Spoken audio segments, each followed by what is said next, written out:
Chapter 13. I sat against the side of the tunnel with my knees scrunched up between my arms, keeping my distance from Elena, who was sitting with her back against the opposite wall, her legs stretched out in front of her. She couldn't seem to keep them still. We were able to turn off the lights in one section of the tunnel, so that became the sleeping quarters. Everyone else had gone to bed, but Elena and I moved back to a lighted part to talk. She was filling me in on what had happened since the attack, but I just stared at her, dumbstruck. I remembered the feel of her fingertips on mine just before the bombs hit. Her lips were moving, but I could only remember how close they'd been to mine just before the landers had attacked.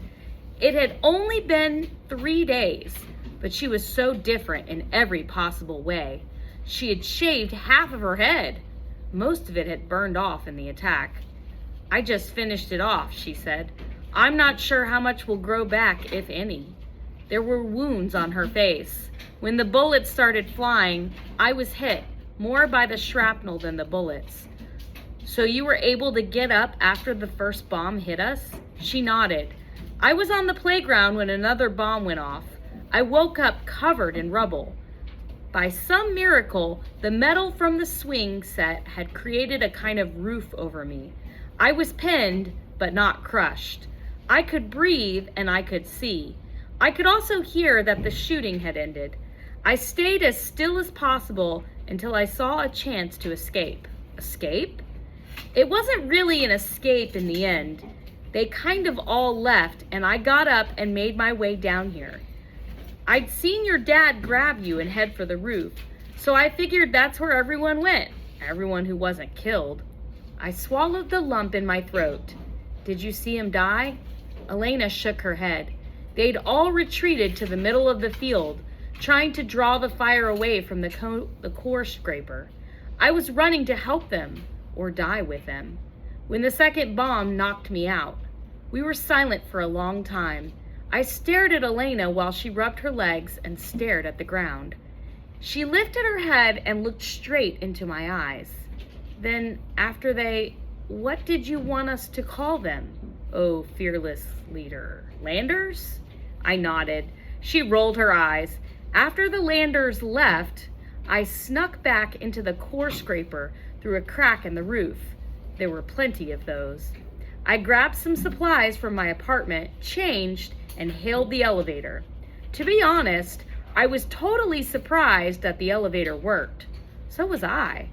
If I'd have known it was you, it took me a whole day to figure out a way to open that stupid blast door, by the way. Thanks for shutting that on me." "I'm sorry." Elena held up her hand. "I'm just hassling. It was a sound decision. Real leadership, in fact." She actually gave me a little salute that didn't seem ironic. "I saw black boots under the door. You were wearing red boots at the party." "They were red," she said, lifting her leg so I could get a closer look. The boots had been scorched black, the leather cracking and flaking. Elena's pants rode up her leg a bit, and I could see blisters and burns on her as well. She quickly tugged her pant leg into her socks. "Are you okay?" I asked, shaken. "Sure," she shrugged. I basically had to rip the leggings off. They'd melted into my skin. So some of that skin came off too. That sucks. She shrugged. "Yeah, but I'm alive. Once I was in the infirmary, I was able to put some cream on the worst burns. My legs feel better now, more irritated than painful." The infirmary. I'd forgotten all about Alec. "Did you see Alec?" "I saw him. He's alive." I let out a relieved whew. I should say he was barely alive, more like a zombie. As soon as I came through the infirmary door, he came rushing at me with a scalpel. Luckily, I recognized him and yelled, "Alec! It's me, Elena." One look at me, and he just dropped the scalpel and stood there like a statue. "So why isn't he with you?" "He followed me for a bit while I walked around looking for a way to turn off those stupid emergency flashers and get some real light down here." "The emergency backup room." I looked for it. "It's just past the entrance to Tunnel 4. But you probably didn't know that. Alex started muttering something about threes and rights and lefts, and then he just sat down on the floor and refused to move. I gave him directions to follow us. I figured that out pretty quickly, but he'd forgotten the first bit. Elena stared at me. But I know how your brain works, Christopher Nichols, and figured if you ended with 3, you'd start with 3. So I headed down Tunnel 3. That's how you found the camp? She nodded. It took a while for the lights to actually kick in, which is why the kids looked so scared when I showed up. And then you blasted out of the wall like that. I guess there are no adults down here. I shook my head. Didn't think so. She stared at the floor again. But Alec is still out there, I said. We have to go find him. Elena didn't move. I couldn't carry him in the dark. He was asleep when I left, hugging some crumpled up piece of paper. I'm sure we can find him in the morning. I calmed down, but my head was still swimming with questions. Wait, how did you open the blast door again? My dad was the foreman down here, remember? I knew there was always a backup system, even for the backup systems. Meaning that your detonator cap only blew off the top layer of the panel. The wires underneath were still there. I just needed to figure out a way to get them to recognize the right sequence of electronic burst. I tapped them together in different combinations, and one of them finally worked. I must have looked skeptical.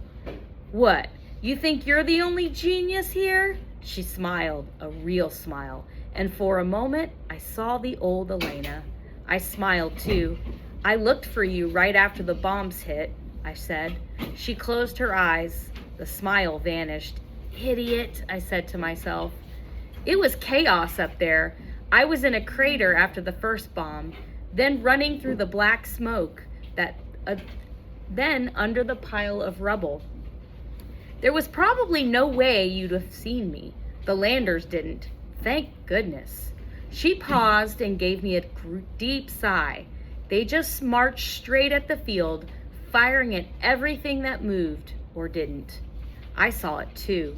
She paused. You saw some? After you left? It almost sounded like an accusation. After you left. I heard them talking. They walked all around me, giving orders. Some spoke English, some spoke Spanish, some spoke other languages I couldn't pick up. They'd been waiting for the blackout. They are here to steal the ore. Any idea who they're working for? She shook her head. Once they finished attacking, they all got back in the ship and just took off. Which direction? South? I nodded. Toward the main storage depots? Duh! They're pirates, Christopher. They'll take everything and leave us here to die. So they don't even know there are survivors down here? Elena gave an annoyed snort. Either they didn't see or they didn't care. What can a bunch of kids do, right? Something in her tone suggested she agreed. Even if they do know about us, they probably just figure we'll die of starvation. They might be right, Elena said. I saw what you left behind in the cafeteria. There's not enough food there to last more than a month. We'll find more, Elena smirked. The break rooms? There's not enough in those either. Where do you think all the extra food from the party came from?